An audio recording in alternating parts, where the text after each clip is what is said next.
G'day guys, welcome to this business management lesson. In today's lesson we're looking at key knowledge point 327. That is unit 3, area of study 2, and the 7th key knowledge point for this area of study. Today specifically we're looking at termination management, including retirement, redundancy, resignation, and dismissal as different types of termination. We'll also talk about entitlement considerations and transition considerations. Termination typically means that an employment contract has come to an end. If it was the employee who decided that their employment had come to an end, we'd refer to this as voluntary termination. If the employer decides that the employee's time is done at the business, that is generally regarded as involuntary termination. Generally speaking, the defining characteristic between the two is whether the employee has volunteered or voluntarily ended their employment with the business. There are certain considerations in each of these cases, in each of the cases we'll discuss, but one thing to ensure is that entitlement issues, entitlement considerations and transition considerations are managed in a way that is in adherence or in compliance with relevant legislation. We will talk about one example of termination that would be a breach of legislation. Retirement's the first of the voluntary termination types that we'll talk about today. Retirement is typically when an employee decides to leave their employment with a business with no intention of pursuing future employment opportunities. They are leaving the workforce for good. It's important with retirement, just as any other termination type, that the business is preparing itself for the loss of talent and experience that it's about to have to go through. Particularly with retirement, you're typically looking at employees who have likely been with the business for quite a long time, and so the loss of talent and experience that the business is about to experience can be quite significant. There are certain entitlements that employees are entitled to when we consider retirement. The first would be that all employees are entitled to a 9.5% minimum superannuation payment during their time of work. That means from the minute that you start working to the minute that you leave, 9.5% of your wages should be paid into your nominated superannuation fund. And you will be able to access all of that money that's been put aside into your superannuation fund when you retire. There are other entitlements too. Any accrued leave, like annual leave or long service leave that you've not yet taken, should you retire with that leave untaken, you should be paid whatever that leave is worth. And so those are some entitlement considerations for retirement, considering that an employee has been paid 9.5% minimum into their superannuation fund up until the time they retire, and once they retire they'll have access to that, and also that any accrued leave that hasn't been taken should be paid out as well. There are some transition issues to consider, both for the employee and for the employer. Retirement is a significant change for an individual. Employment for many people is a sense of purpose and a reason to get out of bed each day. And for a new retiree, it might be that retirement comes with it a sense of hopelessness or a sense of having lost purpose. So counseling and lifestyle counseling might be services that a fresh retiree might wish to pursue, or that an employer might wish to recommend to a retiree. And certainly investment advice services might be necessary. Suddenly having access to your superannuation, which may range from the hundreds of thousands of dollars to perhaps even $1 million or more dollars, might represent more funds, more access to funds than an employee may have ever had during their lifetime. And so a bit of financial guidance or financial advice might be necessary to ensure that those funds are well managed for the rest of the employee's retirement.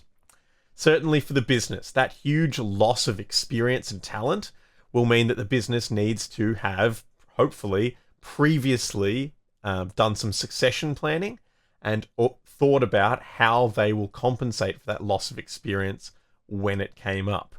Identifying people in the business who can take over that role or are well positioned to take over that role, or identifying sources of recruits so that the business knows where to promote a vacancy within the business.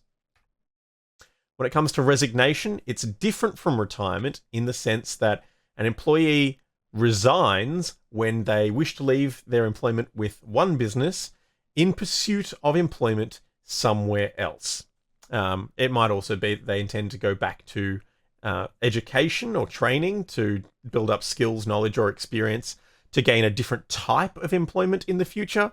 But the idea is it's different from retirement because this person who has resigned does intend to re-enter the workforce. There are a number of different reasons that someone might resign a posting with a business. That could be that there are career advancement opportunities they wish to pursue in employment with someone else. There might be better conditions elsewhere, or better wages, better salary options elsewhere. They might be looking to change their career entirely, or they might just not be enjoying working for your business. It's important, whatever the reason is, that a business conducts an exit interview to determine what it is about their business that wasn't attractive enough to keep that employee. If the answer is something like, I've been thinking about a change of career, or I have been offered a career advancement opportunity with a competitor, and you don't have career advancement opportunities to offer at that time, then you can recognize that this is in the best interests of that employee, and there's probably not much else you could have done. If it does happen to be that there are better conditions elsewhere, better wages elsewhere, or the employee was unhappy in their employment with your business, then you want to hear that from the employee before they leave. Not necessarily so you can try and talk them into staying. You've got to respect your employee's wishes, even if that is not to be one of your employees anymore. But so you might be able to implement some corrective action in your own business to ensure that future employees aren't faced with the same sort of factors that might drive them out of your business also. Certainly, if your employee was bored in their role, you might want to expand the roles and responsibilities of their role to ensure it's more stimulating. If the conditions are better elsewhere, you might want to look at whether you can afford to pay your employees more, or broaden their access to conditions and services to make your employment in your business a more attractive prospect. Certainly, if there were things like interpersonal issues between employees, or if there are any accusations of negligence from management, or bullying or harassment or anything of that nature, being able to hear that directly from employees who are leaving is a really necessary step to ensure that you can take corrective action to solve those problems before anyone else is hurt to a point where they feel they need to leave your business. As far as entitlement considerations go, payment for completed work and accrued benefits is necessary. It's a legal requirement that you pay those entitlements. And certainly, from the business's perspective, a business is entitled to terms of notice. There are very few cases where an employee is just allowed to resign on the spot. Certainly, casual employees are permitted to do that, but that's not technically classified as resignation. For anyone working part-time or full-time in any industry, the minimum terms of notice in most industries is 4 weeks. If you're going to resign your job, you need to let your employer know that 4 weeks from the date you let them know that you intend to resign will be the last day of work for you in that business. In some industries it's more, in some it's less, but 4 weeks is pretty standard. Certainly when it comes to transition issues, for the employee, they need to ensure that they're going to be able to live without the income that they're currently making from this position. Whether they're stepping into employment with someone else or not, they need to make sure that they are financially stable. And certainly for the business, once again, succession planning is important. They're about to lose access to the skills and experience of an employee. And whether that employee was very high up in the hierarchy of management and very important to the structure of the business, or they were more low down, it doesn't matter. That employee contributed to the business in a meaningful way, and the business is about to lose that. So knowing if there is someone in the business who can step into that role that's about to be vacated, or once again, knowing where the business can look for recruits, look for people who can be hired to fill that vacancy is important.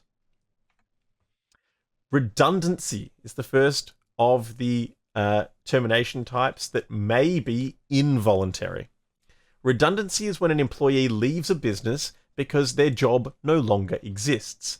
This might be because the business has done a restructure and there's no longer a requirement for the same number of employees they previously had in every department. It might be because the amount of work, the amount of contracts that the business previously had has started to slow down and there just isn't as much work in the business anymore to justify as many employees as they had. Or it might be even something as complex as a merger. Two businesses have been bought by the same management and they're being merged into one. If you suddenly have twice as many accountants and twice as many engineers or twice as many graphic designers as you actually need, you might have twice as many staff as you actually need. And so you might look to make some of those staff redundant. Redundancy can be voluntary. It might be that management come around and they gather for example, they gather their accountants together and they say, look, there are 10 of you. Unfortunately, next year, we only have the budget to keep 7 of you. We'd like to hear from you if any of you have thought of moving on, or if any of you are prepared to accept a redundancy package, which typically involves a lump sum of pay. And if we don't hear from you, we might have to make some involuntary redundancies, but we'll wait for 4 weeks before we make any action on that. And it might be in that time that the employees who were sat around that table and had that meeting will go away and think, and maybe 1 or 2, or maybe even more of them will come to the conclusion that, yeah, they could see themselves moving on from this business. So they might go to the management and say, yes, I'd like to put my hand up for voluntary redundancy. And in that case, it has been voluntary because the employee did opt into that process. But if the managers only heard from 1 or 2 people and they needed to make 3 redundancies, or they heard from no one, they might make involuntary redundancies, where the management might look at past performance, or they might look at a last in, first out sort of concept for redundancy. Whatever it is, whatever rationale they use to come to the decision, if they choose redundancy for an employee, that's involuntary redundancy. Now, the entitlements for anybody who's made redundant is they are entitled to be paid a redundancy package. This varies from industry to industry, but typically you'll get paid a lump sum of several weeks worth of wages, depending on how many years you've been working in the business. In some industries, it might be if you've been with the business for 10 years, you're entitled to 14 weeks of pay. If you've been with the business for 2 years, you might be entitled to 4 weeks of pay. Something like that. And there's usually a scale that it goes up by. Generally speaking, with redundancy, you're also entitled to pay and benefits for any work conducted up to that point. And while it's not a legal requirement, many businesses entitle their employees to time off to attend interviews. Particularly considering redundancy is never because of some fault of the employee. These employees haven't been working poorly. It's not that they're failing to meet standards. It's just that there isn't a job for them anymore. Employers typically don't want to damage the reputation of the business by treating these employees unfairly after having made them redundant. And certainly, it's important for an employer to help reassure the remaining employees that they are just as valued as anyone. And just because the jobs don't exist anymore doesn't mean that these employees aren't valued anymore. Giving employees time off to attend job interviews so that once their redundancy comes into effect, they might be better positioned to just walk into employment somewhere else and maintain that sort of financial stability is one very helpful way to demonstrate corporate social responsibility when it comes to managing your human resources through the redundancy process. Certainly, as far as transition issues goes, counselling for the employees, particularly if it's an involuntary redundancy, that can come as quite a shock. A lot of people derive their self-worth from their employment, and suddenly losing their employment might have a significant impact on the employee's own well-being. Certainly outplacement services such as resume writing courses or interview skills courses, or even just hooking your employees up with a recruitment agency to try and help them find future employment might be necessary. Career advice is also in the same vein, and certainly financial advice for employees who may be looking at receiving a redundancy package, but then might not necessarily have a new job lined up. So financial advice about how to manage that money best to make it last the longest while the employee looks for future employment might be necessary. And while there are fewer transition issues for the business, because it's the business who've made this decision that they need to cut some costs by letting go of some employees, it is necessary that the business is aware that redundancies can have a negative impact on all the remaining employees who might suddenly feel that their own job security is at threat.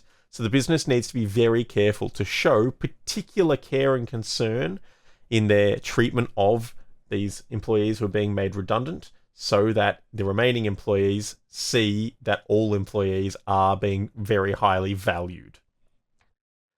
And finally, we come to dismissal. Dismissal is always involuntary. It's termination due to unacceptable behavior or performance. There are two types of dismissal. Summary dismissal is when an employee conducts a serious breach of policy or their employment contract and is dismissed immediately. It might be that some case of gross negligence with regards to OH&S legislation is observed by upper management, and it would be unsafe to let that employee continue working in the business, and so they're sent home immediately. Let's say, for example, you're on a work site and one of your employees rocks up drunk and is juggling chainsaws or throwing chainsaws at another employee. That would be a gross breach of policy, and that employee would have to be let go immediately. Or certainly something else equally criminal, like sexual harassment, would be cause for summary dismissal. On notice dismissal, on the other hand, is typically more to do with when an employee is not performing satisfactorily.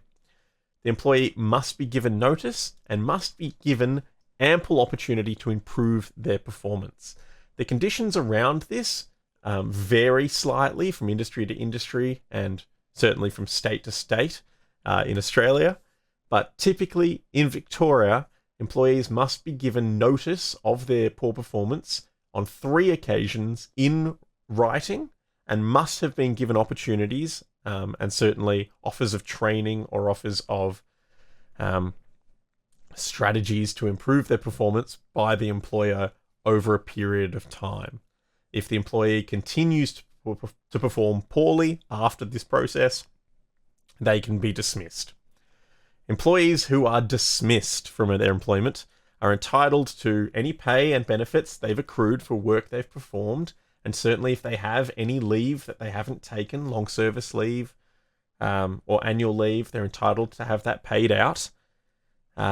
When it comes to the business, there are a number of things the business needs to consider. They might be losing valuable talent, but particularly when it comes to dismissal, sensitivity and confidentiality should be applied.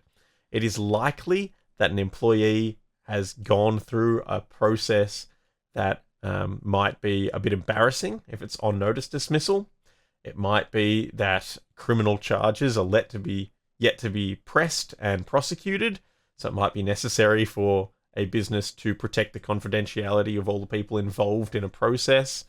Regardless, gossip is very rarely a healthy thing, and as a business manager, it's your responsibility to demonstrate the values that your business wishes to embody in the culture, and so you should be very careful, very sensitive when dealing with the details of a dismissal in your business.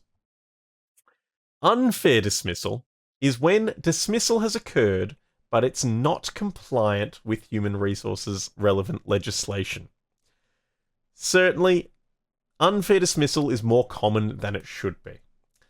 Business managers who aren't necessarily well briefed on human resources legislation and the legislation around dismissal do from time to time find it necessary to sack someone or terminate the employment of an employee for reasons that don't meet the legal requirements. It might be that an employee is underperforming, but they haven't been given all of the notice that on-notice dismissal requires, and so they're sent home, they're sacked, their employment's terminated, but because they weren't given all of the on-notice notice, this meets the definition of unfair dismissal and can be prosecuted in court, and the business manager might end up being found responsible for unfair dismissal and might be made to pay a lump sum for damages, or might be asked to pay a significant number of weeks' wages, and might be asked to reinstate the employment of the employee. Whatever it is, this is going to be a problem for the business, and it's going to be embarrassing for the business, and it's going to compromise the business's ability to achieve its objectives. Certainly the existing employees in the business, or the remaining employees in the business, are not going to have a strong sense of job security. They're not going to feel particularly valued if the manager is sacking people willy-nilly without due cause. Some of the most common examples of reasons for unfair dismissal might be absence from work due to legitimate injury or illness. You cannot sack someone for that. That's illegal. Certainly, belonging or not belonging to a trade union or an employee union is another reason that some employees get sacked, but it's entirely illegal to sack someone for that. And certainly discrimination on any cause, but race, sex, gender, and religion are common examples of reasons that people might be persecuted in a business, and if that persecution is coming from a manager, it might be the root cause for a dismissal that is found to be entirely unfair. Now, I said at the start of this lesson that entitlements and transition issues is something that historically has been poorly understood by students. So let me try and make it clear to you here. Entitlements refer to the benefits or payments that an employee is entitled to receive upon the termination of their employment. What these entitlements are will vary based on the type of termination that is occurring, but we've just gone through that, and if you need to revisit the first half of this video, then you can. That's the beauty of a video. So whether someone is being dismissed or whether they're resigning, their entitlements will be different. But these are the benefits or payments that an employee is entitled to receive at the time of termination. Transition issues refer to the challenges that employees may face as they go through this transition.